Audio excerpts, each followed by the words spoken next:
Oh, hello there. I'm MapleDungeons, and today I'm going to be introducing you, while listening to this excellent music, to the class I'm currently playing in Torchlight 2, the Berserker.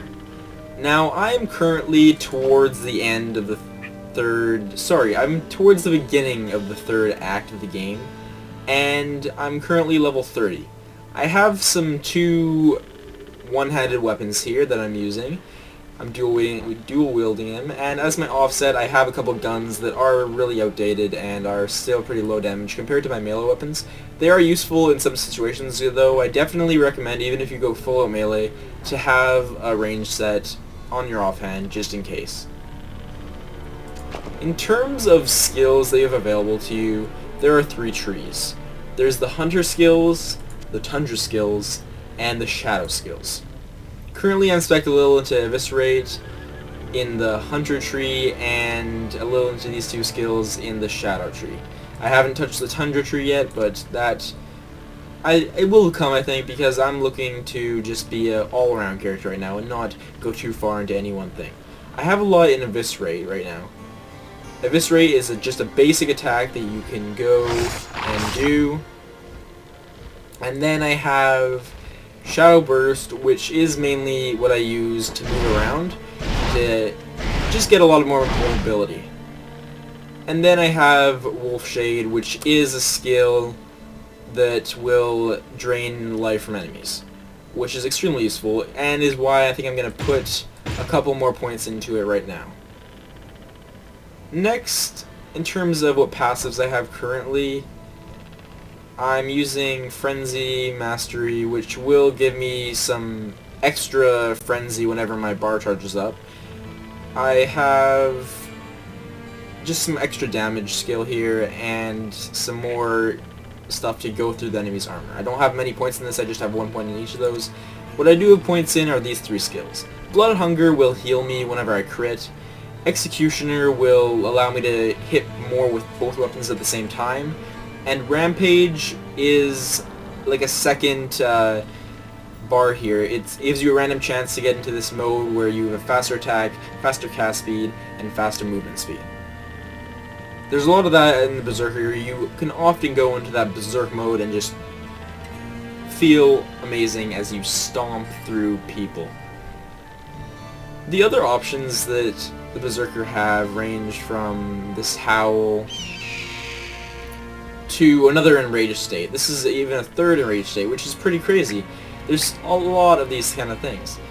The final thing which is unlocked at level 42 in this tree is Ravage, in which you execute a brutal series of slashes and inflict damage upon your opponent. There's just plenty of that pure damage in the Berserker, and if that's something you like, if you want to be simple and just do big deeps, then this class might be something you want to check out.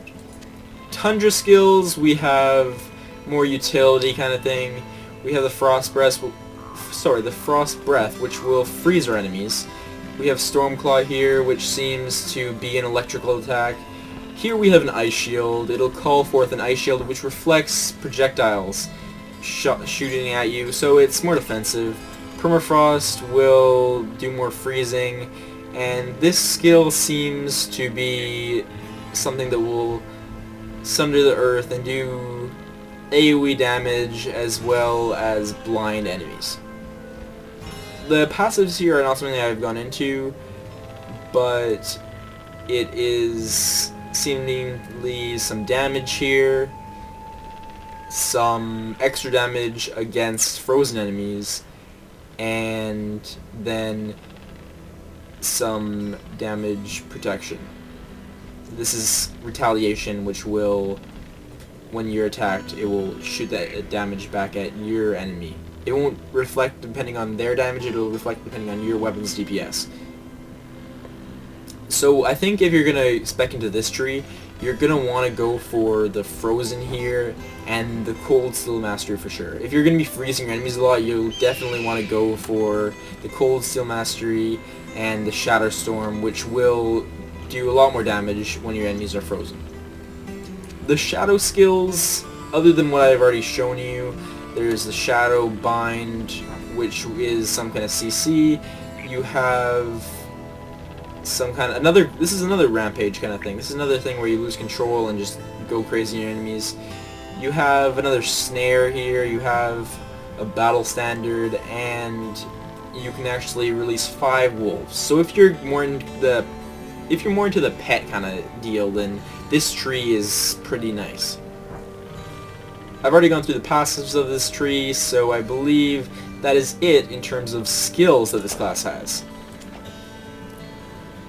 The other options you have in terms of items and stats are pretty much unlimited. You can go for a two-handed way, but if you're going to go for two-handed damage, I'd say probably what you want to do is go with the frost route or the pet route. The berserking route kind of goes really well with this two-handed style, which is kind of the reason I picked this class. You can spec into these points no matter how you'd really like. I've been specking pretty much evenly. That's what I've been doing. I haven't been min-maxing too much. I've just been messing around with this stuff. I've been playing on normal difficulty. So you can put points however you like to be more defensive or more offensive, and it's pretty great. Okay, now I'm going to go into some combat. I'm not going to talk over it just because all you'd really hear from my microphone is a bunch of clicking, and that's not exactly ideal. Hopefully the rest of this video will give you a good idea of how fun and what kind of playstyle the Berserker has. Thank you so much for watching, guys. I hope you enjoy.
Has fled.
Boom.